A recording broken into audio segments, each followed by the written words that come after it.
A number of us, our heads are highly on demand in this country. I cited on a press conference last week in Laikipia that my life is in danger and that a certain government officer, in the name of the Deputy Governor of Laikipia, made some utterances which can only be concluded to death threats, and the same records are with the office of the DCI. And this has continued. Last week on Friday night, my office, Laikipia office, was vandalized, and the people who came and vandalized my office were this experience that the only thing they would obtain were laptops, desktops, and flash disks which were available in the office. There were other variables which were not touched, and the end of it is that my home, my children, my husband, and people around me, we are always surrounded by people we do not understand. And upon raising this matter with police, Nanyuki police station, until to date, no single suspect, including the watchman who is on run, who was taking care of our Nanyuki GAF office or my Nanyuki office, has not been arrested. Very little is being done towards this. I talked about criminal elements which have been used and are continuing to be used by politicians. And some of these people are people who are in this parliament, nominated members of parliament. Others, they lost their seats. And they're using criminal elements to intimidate members of parliament, starting with myself, people who sound not of a similar political opinion in this country. I must say that the 2010 Constitution clearly stipulates about my freedom of movement, freedom of association, and even the way I get to think and even reason. I have not seen anybody who have come and asked me, I want you to help me to decampaign a certain candidate, or I want you to help campaign for a certain candidate, because the president's speech was very clear, and his address to this nation is very clear. Politics aside, and it's time to work. Now, I want to bring to the attention of this country, and also the attention of the president, that there are some people who are gatekeepers, both in major coalitions and political parties, who do not want to heed to the instructions which he gave.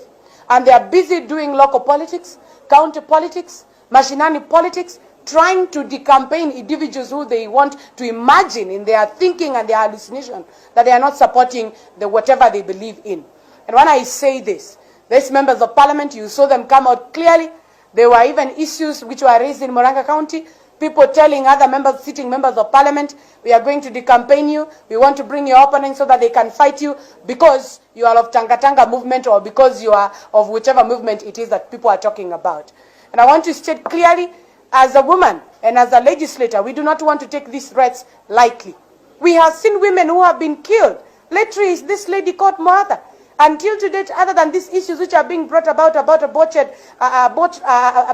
abortion, there is no clear evidence which is coming out to tell us, was this something which was used to falsify issues which led to the death of this young woman.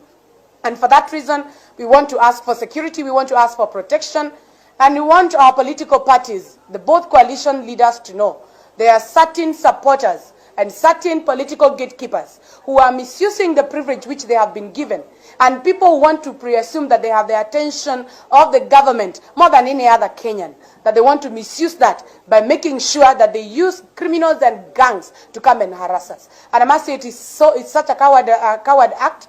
If you think you're intimidated by a woman, let's meet at the ballot. You don't need to use guns. Guns and goons will only meet at the ballot when they're voting for one of their own. And history will prove us wrong. We had people who had criminal guns and they have never even won a single constituency seat. And I also, to our people, our opponents on the ground, people who lost, working towards objecting development and issues and matters which we promise to our people is not going to bring you any relevance. And therefore these people should be dismissed. If you see people who lost positions and are busy moving around and addressing movements and talking about CG, we are together. I heard there is another one in Mount Kenya which is talking of Mount Kenya, and I don't know, exports and imports of diaspora, and I don't know wherever. We want you to dismiss them and know clearly. Some of them, they came out strongly opposing the current government, opposing handshake. It is only now they want to revive themselves, attacking people who they think, because they keep to mention, they keep labeling us. Who called me a Tanga? My name is Cate Waruguru. Who said I'm a Tanga?